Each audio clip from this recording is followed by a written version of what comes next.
karo waa la bixiha waa la yeela warani guri jaaro leedahay ma ku jira nin umad iyo qowmiyad iyo state Soomaaliya dhan degan tahay mas'uulka ah oo madaxweyne Soomaaliyeed oo la doortay baan ah ayadoo madaxweynaha ii timid waa la doortay waa kula shaqeeyay rabitaankaada kula shaqeeyay bismillaahir rahmaanir rahiim alxamdulillaahi rabbil aalamiin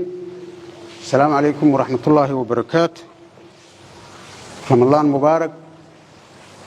إن شاء الله وحان رجينا عيد بركة سنيد انت اسكدب وحان ربائنا عن أمد الصومالية اللو ذاقو وحان جوغا مقالة بيضابو عقابة بدن يعليسي بدن ويجد قيوين بدن نلوسو بي كدب وحا إلهي مهدي ساين عن الشلي عن بيضابو سوغاري deegaanka anagana aanin waxaan rabaa dadka Soomaaliyeed inaan inta uga sheego iyo adduunka oo dhan dawladda federaalka ah inay si toos ah oo xadgudub ah oo faragelin ah ay ku sameysay dawladda Koonfur Galbeed ayna faragelin qaawan ku soo qaaday sidaas darteeda waxa aan rabaa inaan ka hadlo oo ummadda Soomaaliyeedna u ifiyo arrintaas iyo waxa aan ka aaminsanahay waa mid ugu horeyso waxaan cambaaraynaynaa talaabooyinka lagu abuuraayo qalqalgelinta bulshada lagu kala qaybinayo bulshada lagu dhibaateynayo aad iyo aad baan uga xunaa oo ay dawladda federaalka ay wado ayna ugu tala gashay inay ku burburiso nidaamka federaalka iyo waliba gaar ahaan Koonfur Galbeed inay ku burburiso ay ugu tala gashay aad iyo aad baan u cambaaraynaynaa roolka dawladnimadana ma ahayn wuxuu ahaa rool dawlad aynan lahayn iyo aad baan u cambaaraynaynaa dawladda Koonfur Galbeed waxay cadeynaysaa in dastuurka ku meel gaarka ah ee la ansixiyay sanadkii 2012 uu yahay midka sharciga ah ee ay Soomaali ku heshiisay laguna dhaqmaayo waxaan diidanahay oonan ogolayn dastuurka cusub waa mid loo dhamayn oo lagu meel marsaday habraac qaldan iyo musuqmaasuq maadaama habraac qaldan iyo musuqmaasuq lagu meel mariyay bulshada Soomaaliyeedna ay raali ka ahayn Soomaalina ayna mid u ahayn heshiisna aanan lagu ahayn dadka Soomaaliyeedna ay ku sii kala tagayaan qaybna kama nihin mana ku jirno mana aqbalayno waana ka dignay waxa ugu weyn oo dagaalada uu noogu socdana yay qayb ka tahay waxaan ka shaqeynaynay muddo 3 sano ah in dadka Soomaaliyeed aan la kala dirin dawladnimada aan la burburinin nidaamka iyo Soomaalinimada iyo midnimada la isku haayo wax heshiis lagu yahay laga wada shaqeeyo sidaas darteeda waxaan rabaa inaan inta ka sheego madaxweynaha jamhuuriyadda iyo xukuumaddiisa inaan u sheego in ay sida jidka hadda ay ku socdaan oo ummadda Soomaaliyeed intii hartay lagu irdheynayo intii la dareemahan intii kala joogtay la isugu diraayo oo la isugu baabi'inayo ay dhaxal xun tahay ay ka soo noqdaan isugu yeeraan Soomaali isugu yeeraan golaha wada tashiga qaranka meel dhaxdhaxaad la isugu yimaado kii maqan iyo kii joogaba lagana hadlo masiirka ummadda Soomaaliyeed iyo wax heshiis lagu yahay iyo talo heshiis lagu yahay in loo yimaadaan rabnaa aanan la dhihin kii maqana looma joojinayo kan joogana looma joojinayo aan la dhihin Soomaali intaas ma qaadi karto mana aqbali karto dawladda Soomaaliya waxay maalmihii iyo bilihii aan soo dhaafnay ku howlaneyd sidii dawladda Koonfur Galbeed ay u furfuri lahayd shacabkeedana isaga horkeeni lahayd nidaamka federaalka iyo dawladnimadana loo baabi'in lahaa dadkana loo kala irdheysiin lahaa ciidamadana loo kala qaybin lahaa ayadoo go'aansatay ciidankii dhufeyska ku jiray oo cadawga la dagaalayay oo hal meel isaga soo wada jeeday in la kala qaybiyo qaarna la yiraahdo shabaab aada qaarna la yiraahdo Koonfur Galbeed ku hara si loo abuuro loo burburiyo nidaamka federaalka si aan heshiiskii caalamiga ahaa iyo dastuurkii dawladda federaalka ay qaadatay loo banaayo waxayna si toos uga baxeen howlgalkii iyo sugista amniga aan sugeynay ay qaybta ka ahaayeen si toos uga baxeen ayagoo dhinka kale noqday cadaawada jirto ee dawladda Soomaaliyeed ee koonfur galbeed iyo federaalka ku ah koonfur galbeed waxay qaadanaysaa talaabooyin koonfur galbeed waxay qaadaysaa talaabooyin lagu dardargelinayo sugidda amniga iyo wadajirka siyaasadeed ee bulshada deegaanka si waafaqsan dastuurka dawlad goboleedka iyo kan dawladda federaalka ah ee kii 12 ah koonfur galbeed waxay cambaareynaysaa oo si weyn u cambaareynaysaa xanibaadda duulista rayidka ah oo laga dhigtay hay'ad lagu fushado dana siyaasadeed oo gaar ah shalay iyo maantana ugu dambeysay laba duulimaad laga celiyay Baydhabo loona diiday shacabkii deganaa shacabkii reer koonfur galbeed xanibaad toos ah lagu soo rogay la yiri ma bixi karaan warqad cadna la keenay marka waxa muuqato inay tahay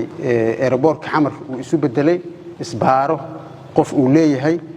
oo dantiisa ka shaqeyso cid uu rabana lagu xanibo cid uu rabana la sii daayo airport Soomaaliyeed oo ummadda Soomaaliyeed u siman oo sharci looga dhoofo oo sharci looga soo dego ma ah sidaas darteeda waxaan cambaareynaa dhaqan xumadaas airportka Soomaaliyeed oo Soomaaliya oo dhan iska lahayd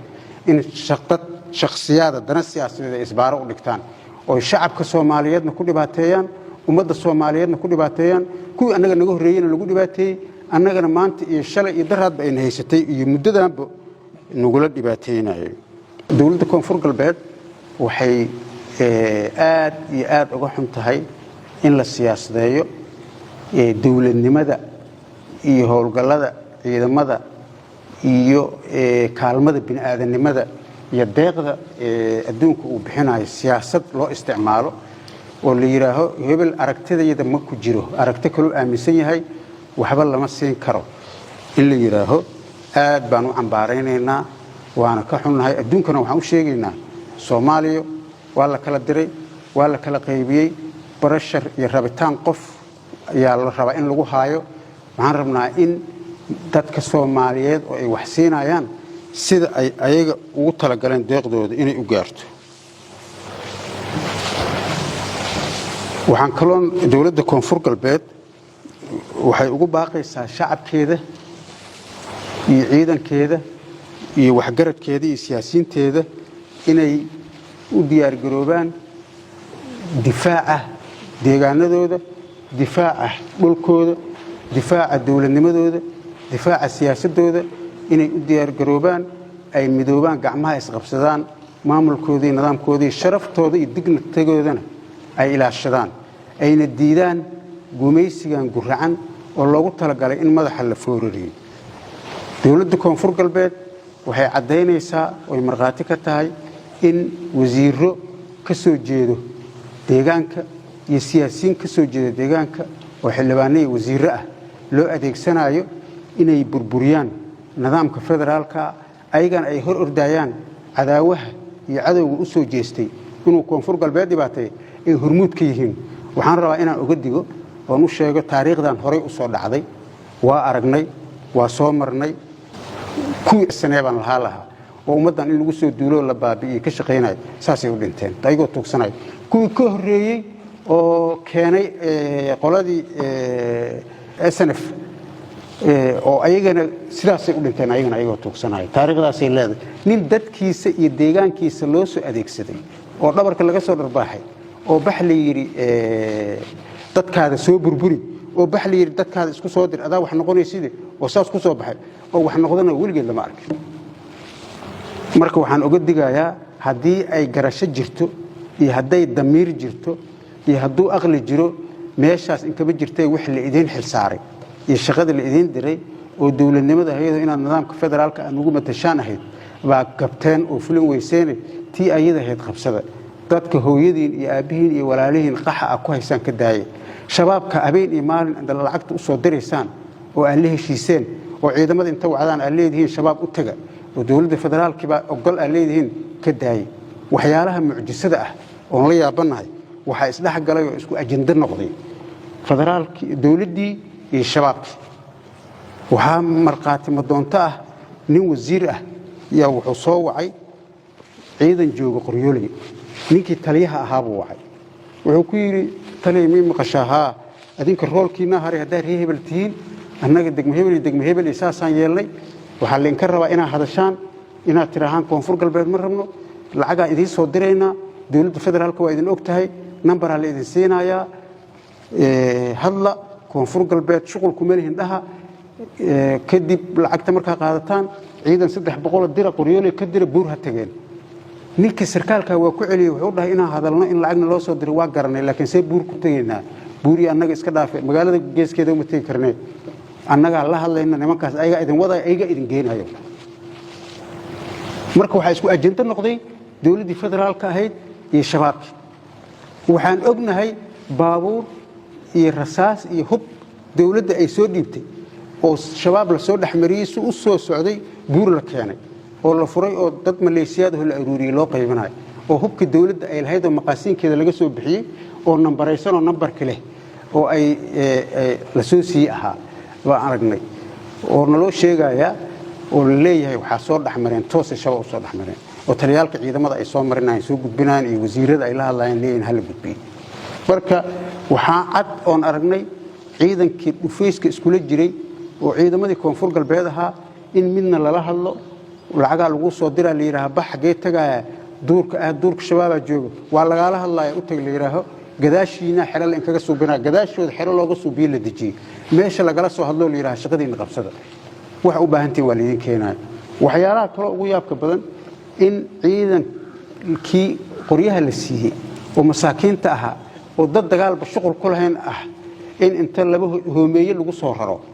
baawur Cabdi Bilaal la soo saaray afar mooto oo shabaab u leeyahay horkacaan marka waxa noo muuqato nacaybka loo qabo koonfur galbeed iyo nacaybka loo qabo nidaamka federaalka iyo nacaybka loo qabo aragtida qofkii ka aragti duwan sida la yeelay darteeda inay u gelisay shabaab ay u gelisay oo ay tiri ay dan ka raadiyeen si ay muhiim u noqotay in nidaamkan la burburiyo in shabaab la heshiiyo lacagna lagu bixiyo marka waxyaalaha yaabka oo adduunka u sheegayno waxa weeye waxa isku ajenda noqday dawladda federaalka iyo shabaabki oo saas u dhaxsan waan cadna waay wax qarsanna ma wax lagu faanayo way ayagana ku faanayaan waay sidaas darteeda markaan aragnay intaas oo dhan markaan aragnay jidgooyooyinka markaan aragnay shacabka koonfur galbeed sida loo dhibaateynayo annaga totally waxaan go'aansanay dawladda koonfur galbeed laga bilaabo shalay oo hore loo sheegay maantaba inaanan dawladda federaalka xiriirka u jarnay waxa ay nagu dhaxaysa iyo waxa noogu timaadana uu dulmiyahay adduunkana waa u sheegaynaa dadka Soomaaliyeedna u sheegaynaa mana noo imaan karaan mana na arki karaan ilaa iyo waxa ay ku jiraan ay wax iska bedelaan ilaa iyo wax heshiis lagu yahay la keeno ilaa iyo wax Soomaali ay ku midaysantoon isla ogol yahay la keeno in dadkii Soomaaliyeed waraabihii saddexdii dibi laga dhigo oo liira kan waa cad yahay waa nugula soo raacaya hal cuno labadii kale ogolaadaan kan waa guduudan yahay dhiigu og yahay hadana waa nugula soo raacaya aan cunno kan kiimadooba kaliis uu soo horo la cuno hadda meeshay maraysaa shalay waxaana la yiri dani waa tuug dawladnimo ma rabo waa cad yahay waa nugula soo raacaya hal cuno axmedooba kii guduudnaa waa hal cuno kiimadooba baa nagu haray aniga waa hal cuno waa marka cunninkii baa taagan markii maalinba dib baa la cunaya bari markii hadana soo hartana waxa waaye waxa haray jaalaha ahaay hal cuno qoqor baa ku xiyo meesha waxa yaala marka waxa weey waraaba waxa la yiraahaa laf banaan taan lan uma roono laftiisana uma roono laf banaan taal haduu arko waa jajabina laftiisana uma roono waa baduraysaa dhiig bay ka keenaysaa tiyo kala taal qof la joogana uma roono qof maqan uma roono shacabkii Soomaaliyeedna waa la kala irdheeyay labana la isugu diray qof aaminayna male meesha loo socdo iyo ujeedada waxay tahay ajendaha wuxuu yahay waxaan garan karnaa ma muddo 3 sano ah iyo waxaan u taagnay war Soomaali midnimadeeda aan ka shaqeyno war Soomaali wanaageedii dawladnimadeeda aan ka shaqeyno madaxweynuhu dadka Soomaaliyeed isugu yeer tanaasul samee waxaan macna lahayn yaan dadka loo kala tagin oday Soomaaliyeed 3 sano waxaan u samreynay u dulqaadanaynay waxay ahayd adigka kaligiina harteenay dadka Soomaaliyeed oo yarka oo Soomaalinimada jecel يسنحن هذا تكتان on la dhihin bes way Soomaali waa kala tagtay hadda adinka joogtaan Soomaali waa joogtaa Soomaali waa isla joogtaa reer hebel baa maqan hal yiraahdo intaas u joogno meesha ugu dambeysay way waxaan ilaalinayna waxay ahayd reer hebel bes haray yaan diideen waxaan diidayna waxay ahayd dadka Soomaaliyeed oo yar oo Soomaalinimada jecel inay ka naxaan bixistaanada waxaan diidayna waxay ahayd oo la jecel kala hayn dadka Soomaaliyeed oo la raadinayo inaan noqono ee aan noqono ku wax raadinayo miiska loogu imaanayo inaan noqono yaan rajo kala hayn intaas wax aan baxnaaninayna oo habeen imaan ka hadlaynayna taas ahayn 24 saacna waxaana saarnaa barashar handadaad aga jugleyn toojargareyn hebel baan kugu soo sii deynaya hebelow meesha tag yaa nacab yaa cayn karo yaa dili karo yaa yeeli karo waa la bixiha waa la yeela warani guri jaarood leedahay ma ku jira nin umad iyo qowmiyad iyo state Soomaaliya dhan degan tahay mas'uul ka ah oo madaxweyne Soomaaliyeed oo la doortay baan ah ayadoo madaxweynaha ii timid waa la doortay waa kula shaqeeyay rabitaankaadan kula shaqeeyay 2020 iyo labadii bishii sagaalaad yaa marqaati bay leedahay madaxda dawlad goboleedyada oo dhan oo joogan NCC yaan codsaday in doorasho aan galno lama galaayo doorashooyinka la mideynaa 2023 baa inta ka safray yaan waxaan tagay Dhuusamareeb madaxweynahan ugu tagay marqaati bay leedahay aniga qorqor baan ahayn 9 saaxiibinimo ku gaarin oo aan leenahay madaxweynuhu maalin walba nin aan waxba tareenin oo waxna soo kordhinayn anaga toogin anaga doorashan qabsanaynaa nafasax maya nameeyo inaan nidaamka wax ka bedelaan rabnaa inaan doorashooyinka mideynaan rabnaa inaan doorasho qofi cod qabanaan rabnaa inaan dadka Soomaaliyeed isu keenaan rabnaa inaan hor u soconaan rabnaa 2024 haddana sidoo kale ugu tagnay waxaan niri madaxweynuhu nafasax anaga doorashadanadan qabsanay ilaa intaas waxaan ku soo gaaraynay taas ahayd haddii wax wanaagsan la suubinayo waa in dadka lagu wada qanciyaa haddii wax wanaagsan la rabo waa in dadka wanaaga ayaga wada leh loo sheego leeyahay waxaan wanaagsanaan wadnaa laakiinse aniga kaligeeba wax idin og aniga kaligeeba idin fikiraayo wixii la suubiyo lama diidi karo ninka diidana waa la qabanayaa ninka diidana waa la bixinayaa ninka ka hadlana waa la ceyrinayaa ninka iswareeriyana dada loo soo diraayo waxa la leeyahay soo qabo saamale mar allaalihi marka aan niraahno waxaan waa qalad waxa weey saas yaa la isula soo kagaaya wax aad ogtahay waxaad ogeyn dastuur baa la geenayaa waxaad ku ogtahay mare cid ansixisay ma taqaanid cid keentay ma taqaanid wax ku qoran ma taqaanid cid wada tashi laga suubiyay mare kii joogayna ma oga kii joogay oo anaga ahna waxba kama ogin kan maqana waxba kama ogin ninka diidana waa corruption iyo dagaal iyo fidna waay marka waa aad baan uga xumahay in maanta aan heerkan nala soo gaarsiiyo aad baan uga xumahay wixii aan intaas ka shaqeynaynay oo ku soo dadaalayno oo ku soo dhimanaynay inay natiijadooda ay noqoto Soomaaliya ha kala tagto oo aan intaas aan u taagnayno celinayn aad baan uga xumahay runtii waxa socdo oo xamar laga wado wax Soomaali mideynay ma waxa socdo oo xamar laga wado wax dadka Soomaaliyeed si kala geeyo oo si dhibaateeyo oo si burburiyo oo uqdad hor leh si abuuro yey noqonaysaa runtii wax xamar laga wado waxay noqonaysaa wax loo yacdo iyo raas kambooni inta u dhaxayso saameeyo oo abuuro colaad sokeey magaalo kasta dadka degan la isku diro waxaan ahayn oo dawladda ka shaqeynayso malaha magaalo kasta dadka degan adinka magaaladaas yaa degan reehebel yaa xogo markuusiin ha yaa inta u joog hebel kaalay hebel oo hor reehebel kici isdila dawladda la rabay inay nabadda ka shaqeyso inay horumarka ka shaqeyso inay dimuqraadiyadda ka shaqeyso inay nidaamka federaalka ka shaqeyso inay dawladnimada ka shaqeyso la rabay nasiib wanaag cagsigeeda ka shaqeysay cagsigeeda ka shaqeysay ugu dambeyntii waxaan baaq u dirayaa ummadda Soomaaliyeed meel walba ay joogto waxaan kaloo baaq u dirayaa beesha caalamka si looga shaqeeyo midnimada ummadda Soomaaliyeed si loo helo wadajirka dawladaha xubnaha ka ah dawladda federaalka ah waxaan ummadda Soomaaliyeed iyo adduunka aan ugu baaqayaa beesha caalamka ugu horeyso midowga Afrika IGAD dawladaha dariska iyo adduunka oo dhan inay arinta Soomaaliya maanta meesha ay marayso ee dhibaatada haysatay colaadda sokeeye ka soo laabatay aysan indhaha ka fiirsanin ay si dhab ah ay u farageliyaan ay waxna ka qabtaan dadka Soomaaliyeedna waxaan ugu baaqayaa dulmi intaan ka badan lama fiirsan kare Soomaaliya xaq sheega oo Ilaahay ka baqa dadka xamar joogo oo intaas oo aragto dhibaato soo maray oo korkooda habeen imaan wax lagu dulminayo dadka colaadda soo celinaya ka celiyo in maanta 3 bari airportka xamar dad lagu celiyo aad baan uga xunnahay waana cambaaraynaynaa mana ogolaanayno haddii ay xamar iyo caasimadii Soomaaliyeed ahayd garoonkii aadan cadde oo ahaa garoonkii Soomaaliyeed oo Soomaaliya oo dhan isla lahayd dadkii lagu cunsuriyay isbaar loo dhiganayo nasiib darro waa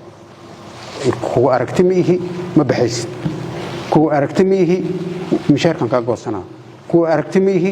askari ma ahaanaysid kuwa aragti miihi Soomaali ma tiid kuwa aragti miihi kuma arki kari waa lagu dilaa kuwa aragti miihi walaalkiis ii raadiye hadile dawladdu waxaan intaas aan kama shaqeynayso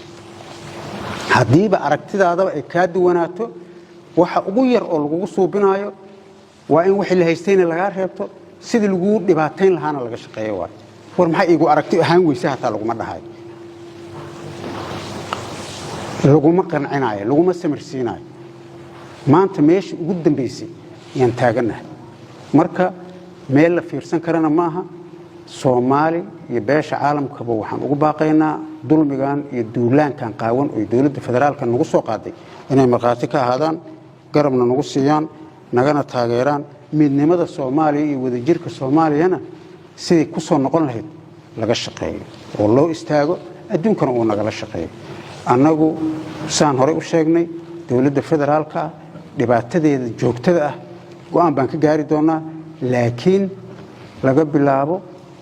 wax xiriir oo naga dhaxay ma jiraan dadka mas'uuliyiinta ah oo reer koonfur galbeed ah oo dawladda federaalka ku jiro oo wanaaga jecel oo ayagana duruuf iyo tabar hayso oo warkooda la dhageysanayn waxaan u sheegaynaa hadii warkiina la diido ana og in la diiday hadii taladiina la diiday ana og in la diiday oo ina meeshan ka imid aniga hadii aag biya ka dhamaadeen aanan ka keeni karin dawladda federaalka deegaanka aan uga keeni karin hadii nin shakhsi Allah haysta aanan ka sii dayn karin ka fakin karin hadii intaas oo dhanba lagu ku sameeyay waa ku mahadsantihiin waa ognahay duruufta idin haysato adinkana meeshiin Allah ku amaansado hoos dhanba ma fiirinayno madaxaanaga ma foorarinayno furcadi iyo gobonnimo iyo geesinimo iyo dadnimo yaan ku dhimanaynaa haddaan dhimanayno laakiinse madaxaanaga ma foorarinayno waxaan wax Soomaali leedahay la isku darsaday waaye waa la isu yimid nin iskale male waa ku guumaysanaan ciliga yeelay male marka siyaasiyiintaanada wixii Soomaali ay diideen oo la diray ha ogolaanina ka dalkaada soo dudumi Soomaali kale waa diiday maxaad u ogolaanaysaa marqaati baa ka hayd bax ka daba tag hebel la qabso la dhigo kala qayb ciidanka dadka systemka ku jiro la dhahay waa diiday marqaati bay leedahay ka daba tag hebel buntland ka daba tag hal kala qaybiyo ma kama daba tagayn intaan ka qaylanayna dadka naga dhibaato uma rabno Jubbaland ka daba tag Axmedoobe hal ka daba tago ninka la yiraahdo Xamza Bax hadda dhaqaaq madaxweynuhu intaan meesha tago dadka la kala qaybiyo oo in kala sartaan meesha dhibaato ka dhacdo xabad ka dhacdo ma rabi annaga marka tiibaan ogolaanay waana la ogaayna ogolaanay bax dadkiina soo kala qaybi hayay iskaan $100 soo orod wariya mi maqasha orod gal ruuxas waxba lagu man noqdo Ilaahay baa wax idin siiyay ninkii xil rabo iyo ninkii darajo rabo deegaankiisa dadkiisu ka helaayay ha u yimaado dadkiinana yaan la isku dhibaataynin waana taariikh baa qormayso taariikh ya qormayso dadka wax garadka ah aqoonyahanka ah siyaasiyiinta ah oo reer koonfur galbeed meel walba joogan waxaan uga mahad celinayaa taageeradooda iyo garab istaagooda iyo wanaagooda dadka dawladda ku jiro ama saraakiil ha noqdeen ama madaxda ugu sareyso oo reer koonfur galbeed ah ku jirta ha noqdeen dadaalada ay suubiyeen oo ay ku dadaalayeen in maxay ahaydey midnimada Soomaaliya sidaan u wadnay nagala shaqeynay ayagana aad iyo aad baan ugu mahadcelinaynaa waxaan si gooni ah ugu mahadcelinayaa saraakiisha iyo ciidamada qalabka sida oo wadaniyiinta ah oo damiirkooda iyo dalkooda iyo dawladooda iyo diintooda ilaashaday oo diiday yiri anaga beec ma nihin oo diiday oo yiri anaga maxay ahaydey mishaar baan ka goynayaa dalkaanagu uma baabi'inayno ilaahay baa inooleeyay waxaad gooso aad baan ugu mahadcelinaynaa cid waxaan ka goyn kartana male ayagana in ma siinin ilaahay baa idin siiyay shalay baa haysateen dawlad Soomaaliyeed ku haysateen waxay ayaga leeyihiin ma wixii Soomaali ee lahayd baa isku handadaaya ayagana aad iyo aad ugu mahadcelinayaa dadka Soomaaliyeed saasoo kale waxaan si gaar ugu mahadcelinayaa shacabka reer koonfur galbeed taageeradooda waxaan kula dardaarmayaa dalkiina iyo dadkiina iyo dawladdiina ilaashada waxa loo socdo oo loo jeedo lafta garan maaha waa nidaamka federaalka in la baabi'iyo waxa loo socdo oo la burburinayo waa koonfur galbeed iyo midnimadeeda waxa loo socdo oo loo jeedo dadka deegaankan in la gumeysto oo la dulaysto oo la dhibaateeyo haddaad ogolaataan aniga kulli nin baan ahay ma ogolaanayo aad iyo aad u mahadsantiin salaamu calaykum waraxmatullaahi wabarakaatuh